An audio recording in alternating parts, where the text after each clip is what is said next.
بسم اللہ الرحمن الرحیم۔ محترم ماسٹر سرفراز عالم صاحب، چوک محلہ برہی، وعلیکم السلام ورحمۃ اللہ وبرکاتہ۔ آپ نے پوچھا ہے کہ اذان کی ابتدا کب سے ہوئی، ارشاد فرمائیں کرم ہوگا۔ محترم ماسٹر صاحب، جواب حاضر ہے، سماعت فرمائیں۔ اذان کی ابتدا کے بارے میں احادیث بہت مختلف اور بظاہر متعارض ہیں۔ سب کا ذکر کرنا اور سب کی تنقید اور سب میں تطبیق کے لیے دفتر چاہیے، اس لیے چند احادیث کا ماحصل ذکر کیا جاتا ہے۔ تفصیل کے لیے بخاری شریف، مسلم شریف، ابو داود شریف، ترمذی شریف، ابن ماجہ شریف وغیرہ، اور میری لکھی ہوئی کتاب وقت اذان جمعہ اور اس کا حکم، ان کتابوں کی طرف رجوع فرمائیں۔ در مختار باب الاذان جلد اول میں ہے، سب سے پہلے اذان حضرت جبریل امین علیہ السلام نے معراج کی رات بیت المقدس میں دی، اور حضور اکرم صلی اللہ تعالیٰ علیہ وسلم نے سارے انبیاء کی امامت کی، مگر مسلمانوں میں اذان کا طریقہ 1 ہجری سے جاری ہوا۔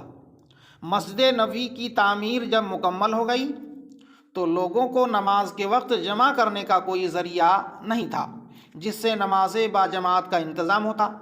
اس سلسلے میں حضور اقدس صلی اللہ تعالیٰ علیہ وسلم نے تعلیم امت کے لیے صحابہ کرام سے مشورہ فرمایا۔ بعض نے نمازوں کے وقت کسی اونچی جگہ آگ جلانے کا مشورہ دیا تو حضور صلی اللہ تعالی وسلم نے فرمایا یہ مجوسیوں کے لیے ہے۔ بعض نے ناقوس بجانے کی رائے دی تو فرمایا یہ نصارہ کے لیے ہے۔ بعض نے شنکھ بجانے کو کہا تو آپ نے فرمایا یہ یہودیوں کے لیے ہے۔ یعنی حضور اقدس صلی اللہ تعالیٰ علیہ وسلم نے باطل مذاہب کے ان طریقوں کو پسند نہیں فرمایا۔ حضرت عمر فاروق رضی اللہ تعالیٰ عنہ نے یہ تجویز پیش کی کہ ہر نماز کے وقت کسی شخص کو بھیج دیا جائے جو پوری مسلم آبادی میں نماز کا اعلان کر دے۔ حضور صلی اللہ تعالیٰ علیہ وسلم نے اس رائے کو پسند فرمایا، اور حضرت بلال رضی اللہ تعالیٰ عنہ کو حکم فرمایا کہ وہ نمازوں کے وقت لوگوں کو پکار دیا کریں۔ چنانچہ وہ الصلاۃ جامعہ کہہ کر 5 نمازوں کے وقت اعلان کرتے تھے۔ اسی درمیان میں ایک صحابی حضرت عبداللہ بن زید انصاری رضی اللہ تعالیٰ عنہ نے خواب میں دیکھا کہ اذان کے الفاظ کوئی سنا رہا ہے جو اب اذان میں کہے جاتے ہیں۔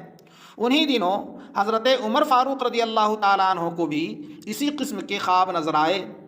یہ دونوں حضرات نے دربار رسالت میں یکے بعد دیگرے اپنا اپنا خواب سنایا۔